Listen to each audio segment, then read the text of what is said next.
অনেক সময় আমরা অন্যদের খুশি করতে গিয়ে নিজেদের শান্তি হারিয়ে ফেলি, কিন্তু একটু নীরবতা, একটু একান্ত সময় আমাদের আবার শক্তি যোগায়।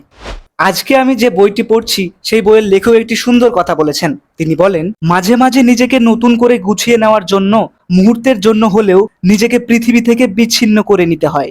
লেখক এখানে এটাই বুঝিয়েছেন যে জীবনের ব্যস্ততা, চাপ, মানুষের প্রত্যাশা এবং চারপাশের শব্দের ভিড়ে আমরা অনেক সময় নিজের ভেতরের কণ্ঠস্বর শুনতেই ভুলে যাই। তাই কিছু সময়ের জন্য একা থাকা, নিজেকে দূরে সরিয়ে নেওয়া খুব প্রয়োজন।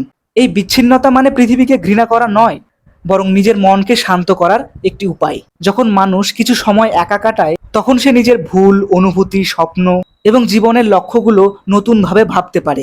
এতে মন হালকা হয়, চিন্তাগুলোও পরিষ্কার হয় এবং নিজের প্রতি ভালোবাসাও বাড়ে।